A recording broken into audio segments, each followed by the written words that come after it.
nama saya Kitya, tapi kalian bisa panggil saya Tia. Di video kali ini, saya akan memberikan langkah-langkah atau cara belajar yang efektif. Belajar bagi seorang siswa seperti kita merupakan suatu kewajiban, sebagaimana yang diharapkan dari kedudukan kita sebagai pelajar. Tapi, bukan hanya pelajar dan mahasiswa saja yang perlu belajar loh. Orang-orang yang telah menyelesaikan pendidikan mereka dan memasuki dunia kerja sekalipun, seperti pekerja kantoran, pebisnis, dan para ahli seperti dokter, pengacara, dan ilmuwan juga perlu belajar. Bahkan, guru dan dosen sekalipun yang berprofesi sebagai pengajar juga melakukan aktivitas belajar ini. Semua orang pastinya bisa melakukan aktivitas belajar, dan mereka memiliki cara belajar masing-masing. Ada yang belajar setiap hari, tapi ada juga yang hanya belajar saat ada tugas saja. Bahkan, ada orang yang rela begadang sampai pagi hanya untuk belajar. Mereka berpikir dengan cara belajar seperti itu, mereka akan mendapatkan hasil yang optimal. Tapi, benarkah demikian? Belum tentu. Banyak dari mereka pada akhirnya hanya merasakan sedikit manfaat dari belajar dengan cara yang mereka lakukan selama ini. Lalu, bagaimana caranya agar belajar yang kita lakukan dapat memberikan hasil yang optimal? Yang dapat kita lakukan adalah dengan mencari cara belajar efektif. Dengan cara belajar efektif, kita jadi dapat memaksimalkan kegiatan belajar kita dan nantinya akan mendapatkan hasil seperti yang kita harapkan. Berikut ini adalah langkah-langkah yang dapat kalian lakukan agar belajar menjadi lebih efektif.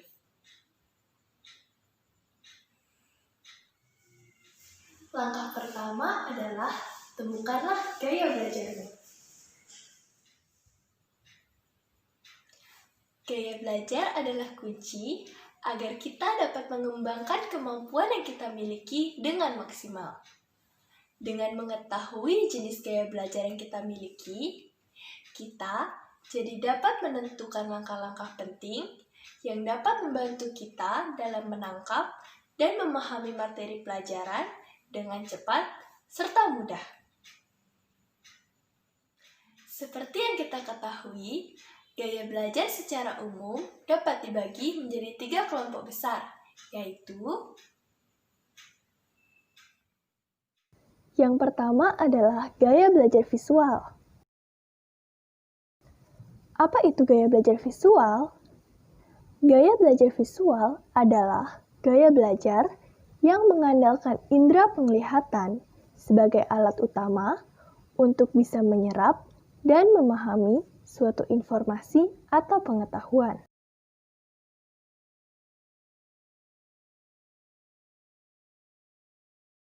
Yang kedua adalah gaya belajar auditori. Gaya belajar ini mengandalkan indera pendengaran sebagai alat untuk memahami dan mengingat suatu informasi atau pengetahuan.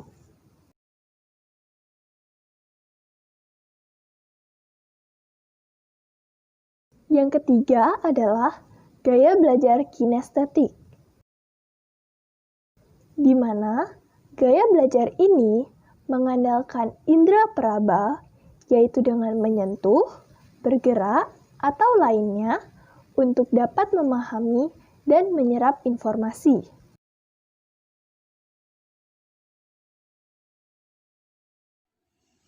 langkah selanjutnya adalah buatlah suasana nyaman.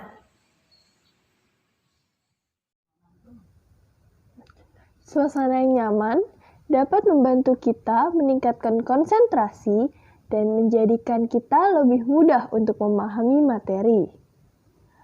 Ada berbagai cara yang dapat dilakukan untuk membangun suasana belajar yang nyaman.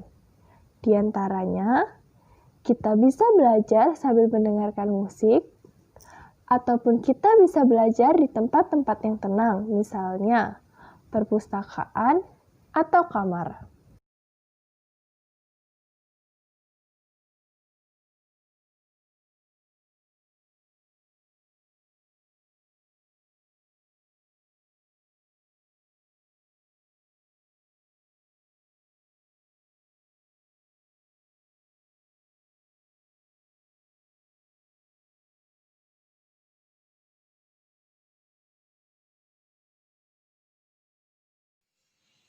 Langkah ketiga yaitu buatlah catatan atau ringkasan materi.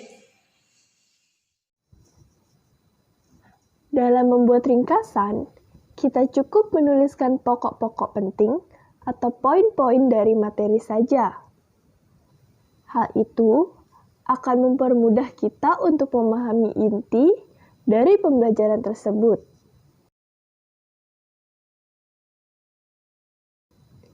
Saat membuat catatan, sebenarnya kita sedang mengulang kembali materi yang sudah kita dapatkan.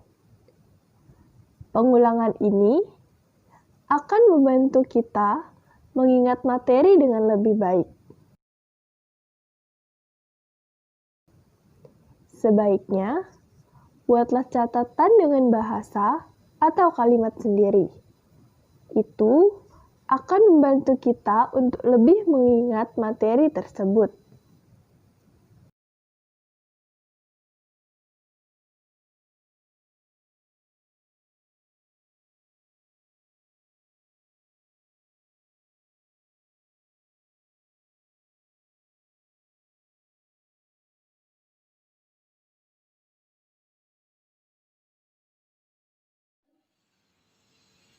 Langkah yang keempat adalah gunakanlah teknik Pomodoro.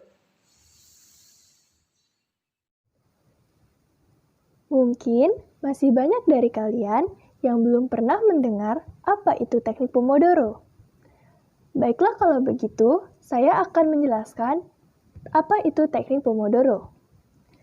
Jadi, teknik Pomodoro adalah suatu teknik manajemen waktu dalam belajar yang diciptakan oleh Francesco Cirillo, di mana kita menggunakan 25 menit waktu pertama untuk belajar dan 5 menit berikutnya untuk istirahat. Hal itu diulang terus-menerus sampai tugas yang dikerjakan selesai. Mengapa 25 menit?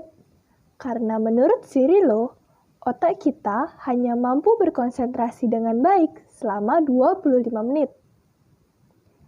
Sehingga setelah belajar selama 25 menit, kita membutuhkan waktu istirahat untuk memulihkan kembali kemampuan otak kita dalam berkonsentrasi.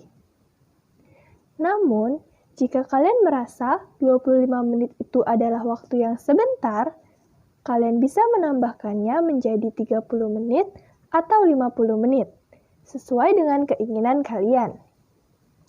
Teknik Pomodoro ini bermanfaat untuk melatih fokus kita dalam mengerjakan sesuatu.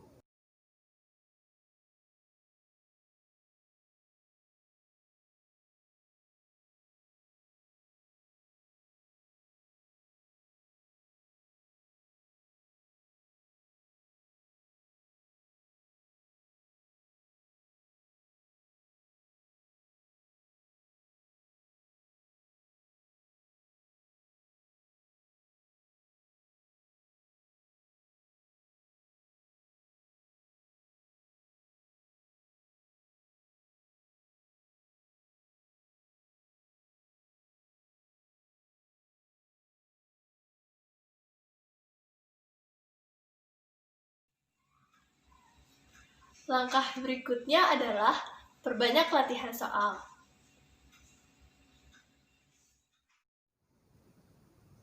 Dengan sering mengerjakan latihan soal, kita jadi dapat mengukur sejauh mana pemahaman kita terhadap materi tersebut. Dengan demikian, kita jadi tahu bagian mana yang perlu kita tingkatkan dan bagian mana yang telah kita kuasai. Selain itu, dengan banyak berlatih soal, kita jadi terbiasa dalam mengerjakan ulangan ataupun kuis. Kita bisa mencari soal-soal ini dari berbagai sumber, misalnya buku paket, internet, ataupun YouTube. Semakin banyak sumber, semakin banyak juga variasi soal yang dapat kita kerjakan.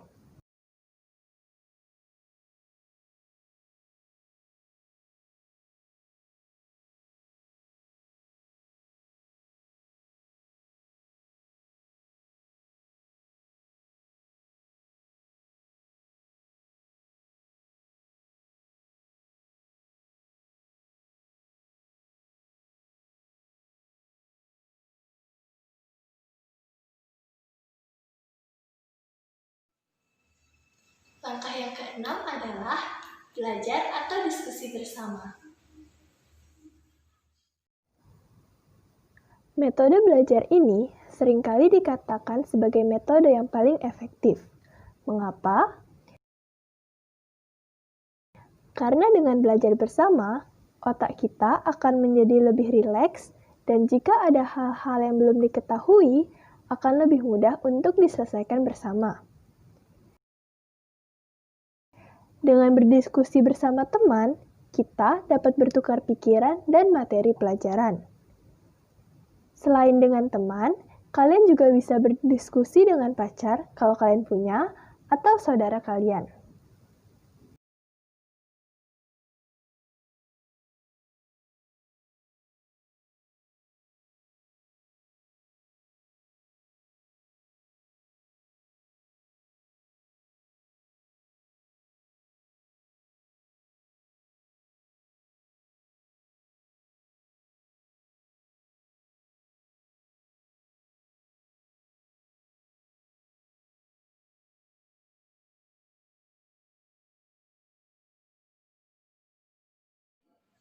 Selanjutnya, yaitu cari bahan pembelajaran lain. Jangan hanya menunggu materi dari sekolah. Materi yang kita dapatkan dari sekolah sangatlah terbatas. Kalau kita mau berhasil dan lebih maju, kita harus aktif mencari materi tambahan dari sumber-sumber lain. Apalagi di zaman sekarang ini, bahan pembelajaran tidak hanya berupa buku-buku pelajaran dari sekolah. Kita dapat belajar dari internet, video YouTube, ataupun aplikasi-aplikasi belajar lainnya. Biasanya, materi pelajaran di internet, YouTube, dan aplikasi-aplikasi belajar sudah dikemas semenarik mungkin, sehingga kita lebih tertarik dan dapat mencerna materi dengan mudah.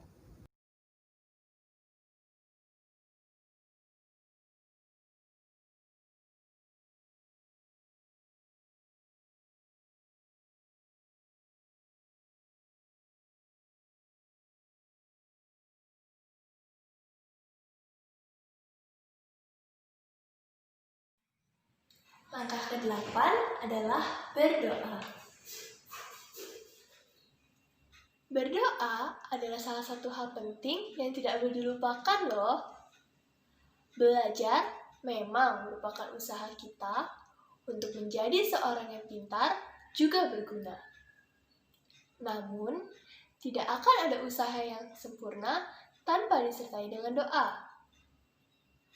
Tapi, jangan juga hanya berdoa tanpa disertai usaha. Karena itu tidak akan berhasil. Jadi, ingatlah untuk selalu berdoa untuk melengkapi usahamu agar ilmu yang kamu dapatkan menjadi berkah serta bermanfaat. Langkah yang ke-9 atau langkah yang terakhir adalah tidur yang cukup. Selama ini, banyak sekali orang yang begadang hanya untuk belajar. Mereka berpikir bahwa cara itu adalah cara yang benar. Tapi tahukah kalian bahwa dengan kurang tidur, otak kita akan menjadi sangat lelah? Kenapa? Karena dengan kurang tidur, otak kita akan kekurangan suplai oksigen. Kurangnya suplai oksigen ini menyebabkan otak kita sulit untuk berkonsentrasi. Tidur yang disarankan adalah sekitar 6-7 jam per harinya.